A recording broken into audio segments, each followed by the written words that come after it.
Hello दोस्तों, एक बार फिर से इस वीडियो में हम आप सभी छात्रों को मैथ का ऑब्जेक्टिव क्वेश्चन बताएंगे और एक एक ऑब्जेक्टिव क्वेश्चन को हल करके बताएंगे। तो आप सभी छात्रों को इस वीडियो को एक बार ज़रूर देखना चाहिए। और दोस्तों, इस क्वेश्चन को अगर आप लोग पीडीएफ में डाउनलोड करना चाहते हो तो टेलीग्राम ज्वाइन कर लो। टेलीग्राम का लिंक इसी वीडियो को डिस्क्रिप्शन में दिया गया है। सभी छात्र टेलीग्राम ज्वाइन कर चुके हैं, बस आप ही केवल बाकी है, आप ही जाइए टेलीग्राम ज्वाइन कर लीजिए। ठीक है, तो चलिए दोस्तों, बिना लेक्चर के वीडियो स्टार्ट करते हैं। दोस्तों, यहाँ पर मैथ क्लास 10th का ऑब्जेक्टिव क्वेश्चन बताएंगे और एक ऑब्जेक्टिव क्वेश्चन का आपको हल करेंगे, उसको समझाएंगे, उसके बाद ही आपको हम आंसर बताएंगे। ठीक है, तो पहला प्रश्न है, निम्नलिखित में कौन सा परिमेय संख्या है? निम्नलिखित में कौन सा परिमेय संख्या है? तो गौर से दोस्तों ऑप्शन नंबर ए को देखिए। ऑप्शन नंबर ए है पाई। तो पाई ऑलरेडी एक अपरिमेय संख्या होता है। पाई क्या होता है? ऑलरेडी एक अपरिमेय संख्या है। और बी नंबर में √7 दिया है। तो √7 हमेशा क्या होता है? अपरिमेय संख्या ही होता है। मैं आपको बताया था कि कोई भी अगर संख्या रूट में रहे और उसका वर्गमूल ना निकले तो वो क्या होता है? वो हमेशा अपरिमेय संख्या होता है। लेकिन यहाँ पर ऑप्शन नंबर जो डी में दिया है 3√3 बटे √2, तो यहाँ से ऊपर नीचे भी नहीं कटेगा क्योंकि अलग अलग है। ऊपर √3 है, नीचे √2 है, तो ये भी नहीं कटेगा, यानी कि ये भी अपरिमेय संख्या की श्रेणी में चला जाएगा। और जो ऑप्शन नंबर सी में दिया है, ऑप्शन नंबर सी आपका आंसर होगा, क्योंकि ऑप्शन नंबर सी में दिया है √16/25। 16 का वर्गमूल 4 होता है और 25 का वर्गमूल 5 होता है। तो 4/5 ऑलरेडी रूट से बाहर है, ये रूट में नहीं है। तो रूट में नहीं है, इसका मतलब कि यह परिमेय संख्या होगा। तो आपका आंसर होगा सी नंबर। ठीक है, अब हम लोग अगला क्वेश्चन में चलते हैं। अगला क्वेश्चन है दोस्तों, यदि अल्फा तथा बीटा द्विघात बहुपद fx = x² + 2x + 3 का मूल हो तो 1/α + 1/बीटा का मान होगा। 1/α + 1/बीटा का मान होगा। यहाँ पर आपसे क्वेश्चन पूछा जा रहा है। ठीक है, तो सबसे पहले जो द्विघात बहुपद दिया है वहाँ पर आप एक का मान निकालिए। एक का मान यहाँ पर क्या हो जाएगा? 1 हो जाएगा। और बी का मान क्या होगा दोस्तों? 2 होगा। और जबकि सी का मान क्या होगा? 3 होगा। सी का मान 3 मिल जाएगा। और चूंकि हमें 1/α + 1/बीटा का मान निकालना है, तो इसको आप हल कीजिएगा। ऊपर मिलेगा 1 + बीटा और नीचे मिलेगा क्या? मिलेगा 1 अल्फा × बीटा मिलेगा। और हम लोग जानते हैं दोस्तों, अल्फा + बीटा का मान -b/ क्या होता है? a होता है। और जबकि अल्फा × बीटा का मान होता है c/a होता है। तो a से a कट जाएगा, बचेगा क्या? ऊपर बचेगा -b और नीचे बचेगा c। तो यहाँ पर b का मान कितना है? 2 है, तो -2 हो जाएगा। और c का मान कितना है? 3 है, तो -2/3 आपका आंसर होगा। तो -2/3 देखिए, तो ऑप्शन नंबर यहाँ पर डी में दिया है। तो ऑप्शन नंबर सॉरी दोस्तों, यहाँ पर -3/2 दिया है। -2/3 ऑप्शन नंबर बी में है, तो आपका आंसर होगा ऑप्शन नंबर बी। ठीक है, ये क्वेश्चन 2 नंबर के लिए भी पूछा जा सकता है, लेकिन ज़्यादातर ये क्वेश्चन ऑब्जेक्टिव में पूछा जाता है। ऑब्जेक्टिव में क्वेश्चन ज़्यादातर पूछा जाता है। ठीक है, कोई गारंटी नहीं है दोस्तों, 2 नंबर के लिए भी ये क्वेश्चन पूछ सकते हैं। ठीक है, आप लोग देख लीजिएगा। ठीक है, अगला क्वेश्चन दोस्तों है, अगला क्वेश्चन कहता है कि निम्नलिखित में कौन अपरिमेय संख्या नहीं है? ध्यान से देखिए दोस्तों, यहाँ पर बहुत छात्र कन्फ्यूजन हो जाते हैं कि निम्नलिखित में कौन अपरिमेय संख्या नहीं है, यानी कि अपरिमेय संख्या कौन है। ये लोग मतलब कि सभी छात्र चूज कर लेते हैं, लेकिन यहाँ पर अपरिमेय संख्या नहीं है। अपरिमेय संख्या नहीं होगा तो क्या होगा? परिमेय संख्या जरूर होगा। तो वही मतलब कि पूछा जा रहा है कि इसमें से कौन परिमेय संख्या होगा। ठीक है, तो यहाँ पर देखिए दोस्तों, ऑप्शन नंबर ए में √7 दिया है, तो √7 ऑलरेडी अपरिमेय होता है। और बी नंबर √3/7 दिया है, ये भी ऑलरेडी अपरिमेय संख्या होगा। और सी नंबर में √2/5 दिया है, ये भी क्या होगा? अपरिमेय संख्या ही होगा। लेकिन जो डी नंबर में दिया है ऑप्शन √75/√48, ये क्या होगा दोस्तों? ये हमेशा क्या होगा? परिमेय संख्या होगा। लेकिन कैसे परिमेय संख्या होगा मैं आपको बताने वाला हूँ। ठीक है, जैसे आप कितना बार में कटेगा दोस्तों? ये 3 से कटेगा तो क्या मिलेगा? 25 मिलेगा। ऊपर मिलेगा अंदर रूट में 25 और नीचे 48 भी अगर 3 से कटाएंगे तो अंदर रूट में 16 मिलेगा। और चूंकि अंदर रूट 25 का वर्गमूल 5 होता है और 16 का वर्गमूल क्या होता है? 4 होता है। तो 5/4 एक ऑलरेडी परिमेय संख्या होगा, क्योंकि ये रूट में नहीं है। इसलिए दोस्तों, अगर ऑप्शन में ऐसे मतलब दिखे तो आप लोग पहले उसे आप सोल्यूशन कर लीजिएगा कि यह परिमेय संख्या आता है कि नहीं आता है, तब आप उसका आंसर दीजिएगा। ठीक है, तो फाइनली आंसर क्या होगा? डी नंबर हो जाएगा। ठीक है, अब दोस्तों हम लोग अगला क्वेश्चन देखेंगे। अगला क्वेश्चन का आता है, निम्नलिखित में कौन बहुपद नहीं है? निम्नलिखित में कौन बहुपद नहीं है? तो दोस्तों, बहुपद पहचाने का मैं आपको एक ट्रिक बता देता हूँ। अगर चर मान रूट में नहीं होगा, अगर चर मान रूट में रहेगा तो बहुपद नहीं होगा। और उसका पावर माइनस में रहेगा तभी नहीं रहेगा। अगर वो मतलब कि बाटा में रहेगा तभी बहुपद नहीं होगा। तो देखिए, तो कौन है जो अंदर रूट में है या फिर इन तीनों में से कौन मतलब कि मैच करता है, देखिए तो वही बहुपद नहीं होगा। तो 4 का देखिए तो आंसर क्या होना चाहिए। तो यहाँ पर दोस्तों देखिए तो यहाँ पर आपका जो ऑप्शन नंबर सी में है वो यहाँ पर चर मान अंडर रूट में है। तो जब चर मान अंडर रूट में होगा तो वो फाइनली बहुपद के श्रेणी में नहीं आएगा। तो आंसर क्या होगा, 3 नंबर हो जाएगा, ठीक है। क्योंकि अंडर रूट में x है, चर मान अंडर रूट में है, इसलिए वो बहुपद नहीं होगा, ठीक है। अब दोस्तों हम लोग अगला क्वेश्चन देखेंगे। अगला क्वेश्चन है दोस्तों 5 नंबर, युगपत समीकरण 2x plus 3y equal to 5 4x plus 6y equal to 9 निकाय है। तो मतलब कि इसका क्या हल होगा, असंगत होगा, अद्वितीय हल होगा, अपरिमित रूप से अनेक हल होगा, या फिर इनमें से कोई नहीं। तो आप लोग इसका आंसर क्या देना चाहेंगे, तो याद रखना असंगत होगा, मतलब कि क्या होगा, असंगत होगा, ठीक है, असंगत होगा, आंसर याद रखना। अगला क्वेश्चन है दोस्तों, अगला क्वेश्चन आपका क्या है दोस्तों, ये 5 नंबर तो अगला क्वेश्चन हो गया, 5 नंबर हमको बता दिए। अब छठा नंबर आपको बताने वाला, ठीक है। छठा नंबर क्वेश्चन भी काफ़ी इंपॉर्टेंट है, ठीक है, आप लोग सिर्फ ध्यान से समझिएगा, ठीक है। क्वेश्चन है, किसी द्विघात समीकरण के विवेचक हम लोग क्या कहते हैं, डी से सूचित करते हैं, विविधकर, ठीक है, विविधकर को ही विवेचक कहते हैं, ठीक है। तो किसी द्विघात समीकरण के विवेचक का मान 0 से बड़ा होने पर दोनों मूल होंगे। 0 से बड़ा, डी का मान क्या होगा दोस्तों, 0 से कभी बड़ा। तो जब डी ग्रेटर देन 0 होगा तब उसका जो मतलब कि अस्तित्व होगा वह क्या होगा, वास्तविक और समान होगा, या फिर अवास्तविक और समान होगा, या फिर वास्तविक और भिन्न होगा, या फिर अवास्तविक और भिन्न होगा। तो याद रखिएगा, काफ़ी इंपॉर्टेंट क्वेश्चन है दोस्तों, ये क्वेश्चन बहुत ज़्यादा पूछा जा चुका है, ठीक है।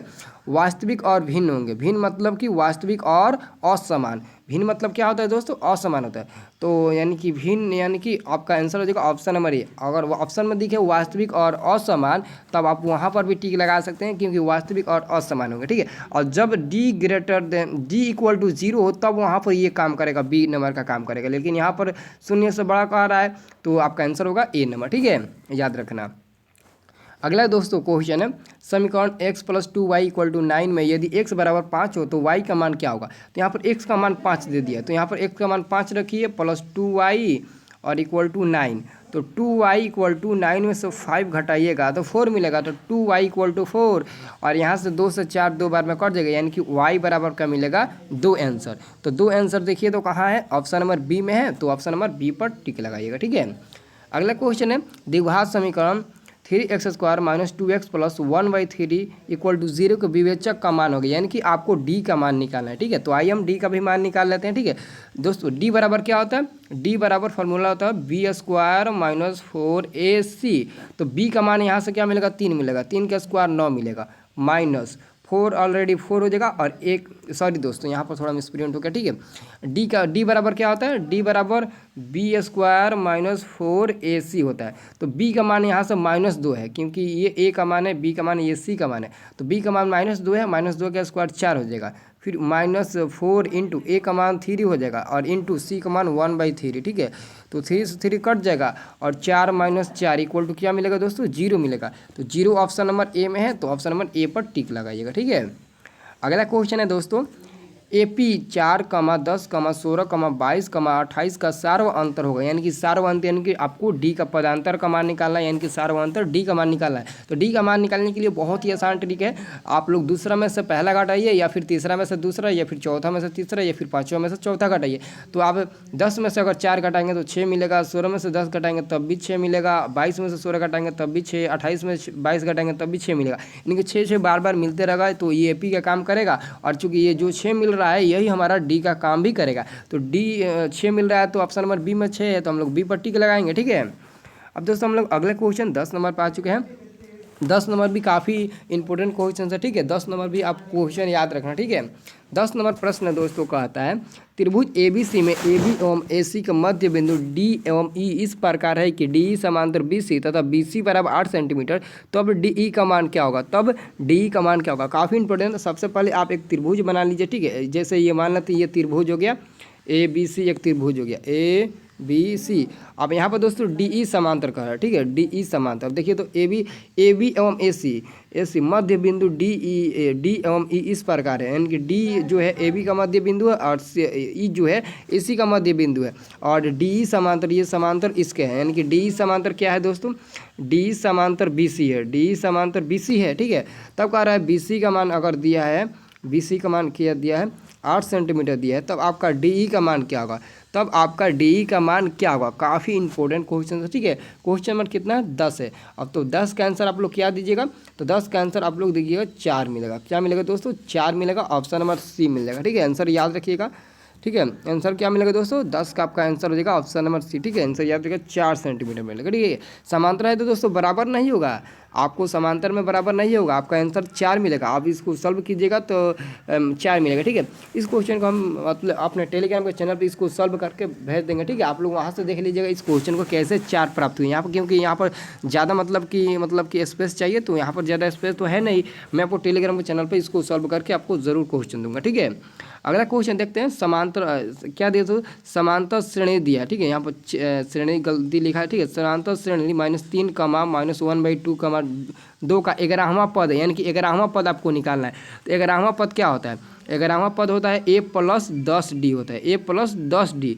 तो A का मान निकालिए, A का मान ऑलरेडी A बराबर -3 हो जाएगा, और D का मान दूसरा में से हम लोग पहले घटाएंगे, तो -1/2 में से -3 घटाएंगे तो +3 हो जाएगा, और इसको सॉल्व करेंगे तो क्या मिलेगा दोस्तों 5/2 मिलेगा, 5/2, यानी कि A का मान कितना मिला -3 मिला। सॉरी दोस्तों यहाँ पर थोड़ा सा मिसप्रिंट हो गया, ठीक है।